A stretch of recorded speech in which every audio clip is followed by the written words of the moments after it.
தமிழகத்திலே சட்டமன்ற உறுப்பினராக அதிக நாட்கள் இருந்தவர், இந்த தொகுதியை சேர்ந்தவர், நீர்வளத்துறை அமைச்சராக இருக்கிற அண்ணன் துரைமுருகன் அவர்கள் எதிர்கட்சி சேர்ந்தவர் தான், நான் இல்லை என்று சொல்லவில்லை. ஆனா இன்றைக்கு அவருக்கு ஏற்பட்ட நிலைமை எண்ணி பாருங்க.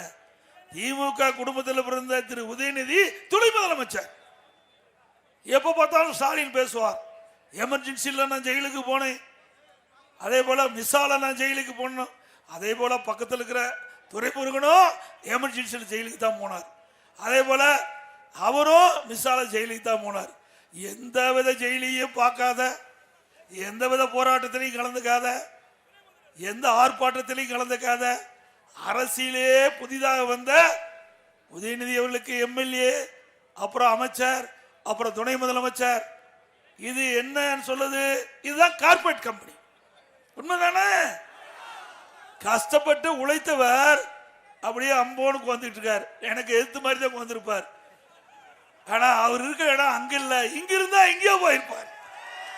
இருக்கிற இடம் சரியில்லாத போச்சு. அண்ணா திமுக பொறுத்த வரைக்கும் கட்சிக்கு உழைக்கின்றவர்கள், மக்களுக்கு சேவை செய்கின்றவர்கள், தலைமைக்கு விசுவாசமா இருந்தா எந்த பதவிக்கு வேணாலும் அண்ணா திமுக வர முடியும்.